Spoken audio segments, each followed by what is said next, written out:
सहयोग प्रतिष्ठान संचलित साने गुरुजी विद्यालय लोहारे या विद्यालयानं यंदाच्या 10वी परीक्षेत घवघवीत यश संपादन करत 100% निकालाची परंपरा कायम राखली। विद्यालयातील सर्व विद्यार्थी उत्तीर्ण झाल्याने परिसरात आनंदाचं वातावरण निर्माण झालंय। विद्यालयातून सुधाशू प्रमोद कुमठेकर हिने 94.80% गुण मिळवत प्रथम क्रमांक पटकावला। अनिकेत संजय पालकर याने 84.60% गुणांसह द्वितीय क्रमांक मिळवला, तर अंकिता संजय पालकर हिने 84% गुण मिळवत तृतीय क्रमांक पटकावला।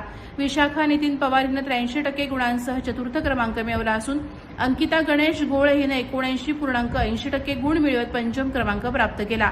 विद्यालयाच्या या उल्लेखनीय यशामुळे विद्यार्थी, पालक आणि शिक्षकांचं सर्व स्तरातून अभिनंदन होत आहे। या यशाबद्दल सहयोग प्रतिष्ठानचे कार्याध्यक्ष रमेश चव्हाण, कोषाध्यक्ष सुखदेव मोरे, कार्यवाहक सुभाष ढाणे तसंच मुख्याध्यापिका माधवी देशमुख आणि शिक्षक वृंद यांच्यावर कौतुकाचा वर्षाव होत आहे।